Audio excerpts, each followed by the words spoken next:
Release dates are a flag that you place on your content. They are defined by you and your team. You have complete control over the names of those release dates and how you use them.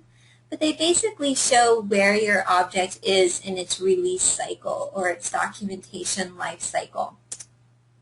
The release date is just nothing more than a tag that has a description associated with it, and you will basically tag your object with that state so that visually your authors know where that content is in your document life cycle.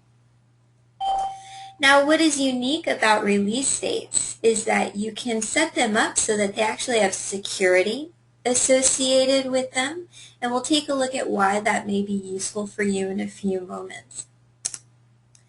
Alright, so let's take a look at a sample workflow that we could put together using release dates. Now, in this sample workflow, we have 4 release dates that we are using in our library: draft, technical review, edit review, and release. Alright, now there's 3 types of users in our particular library: an author, a subject matter expert, and an editor. And these 3 roles will use release dates to communicate to one another where objects are in the documentation lifecycle.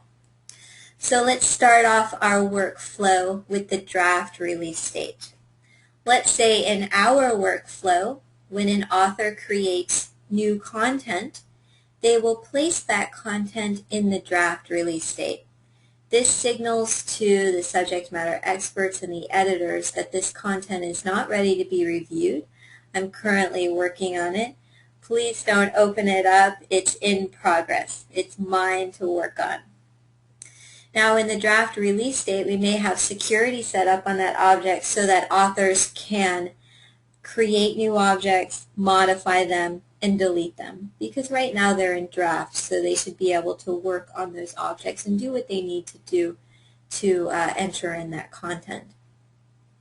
Now, once that author has completed work on that content, they will then move that content from draft to technical review.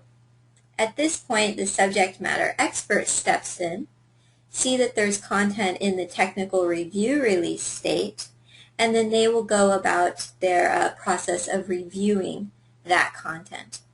Now, we can set up security on this state so that authors do not have the ability to modify and delete content once it is in this state. Okay, they can look at it, but they can't touch it. So the subject matter expert can decide whether that content needs to go back to draft because the author needs to do some work on it, or that content is ready to be moved to the edit review release date for our editor to take a look at. Let's say that that content gets to the editor phase. It is now sitting in the edit review release date, which means the editor now has access to that content. And let's say that once content is in this state, security is set up on that object so that neither the subject matter expert nor the author have modify and delete rights to that content. So the editor goes about their business and they can decide whether that content needs to go back to technical review. Maybe it needs to go all the way back to draft, but they have the ultimate decision on whether that content goes to released. So let's say that content goes to the released release date. We can set up security on this release date so that no one has the ability to modify and delete content once it is in that state. So let's say that we get to our final destination here, our released release state. At this point, content would sit in that release state until we need to go through another release of that object. Let's say we have a new release coming out and that object needs to be changed. You would just start the workflow over again, where content goes from released back to draft, and then the security rights associated with draft would then come into effect, where the author can now start to modify and delete that content, and then your workflow starts all over again.